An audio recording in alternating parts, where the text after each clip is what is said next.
Bonjour à toutes et à tous et bienvenue au Congo Raisonne. Aujourd'hui, nous allons parler de l'histoire poignante de Chetou, une jeune femme de la RDC qui défie les traditions étouffantes de son village pour se construire une vie à New York. C'est une histoire de lutte, de résilience et d'espoir et nous allons explorer les défis qu'elle a rencontrés et comment elle est devenue la voix des sans-voix. Chetou, à l'âge de 15 ans, rêve de devenir médecin. Cependant, sa vie a basculé lorsqu'elle a découvert qu'elle est enceinte. Ce qui aurait dû être un moment de soutien et de compréhension de la part de ses parents s'est vite transformé en une expérience marquée par la honte et le rejet. Au lieu de lui poser des questions, ses parents ont fait ses valises et l'ont envoyé vivre avec le garçon responsable, Serge. Cette décision, inspirée par une notion déformée d'honneur, a changé le cours de sa vie. La peur a remplacé ses rêves et elle s'est retrouvée piégée dans une situation où elle devait apprendre à se défendre dans un environnement devenu hostile. Mais alors que Chetou se retrouve dans cette cage devenue prison, un événement inattendu met en lumière la vérité sur Serge. D'autres filles ont commencé à raconter des histoires similaires et le prétendu honneur que sa famille cherchait à restaurer n'était qu'une façade cachant des abus répétés. Ses parents réalisent enfin l'ampleur de l'injustice infligée à leur fille et décident d'intervenir. Ils l'ont aidée, échappant à la honte pour embrasser la colère et la protection.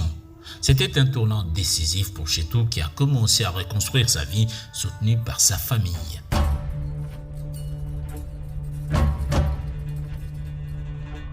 De retour chez elle, Chetou a dû faire face aux murmures de la communauté, mais cette fois, elle n'était pas seule.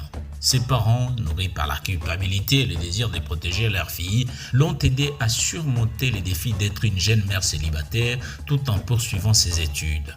Aujourd'hui, Chetou se tient à New York, partageant son histoire dans des universités, défendant les droits des femmes et elle est devenue une source d'inspiration pour de nombreuses autres filles. Elle s'est engagée à faire entendre la voix de celles qui sont encore piégées dans des situations similaires. Chetou sait que le changement est difficile, mais elle est convaincue que l'empathie est la clé.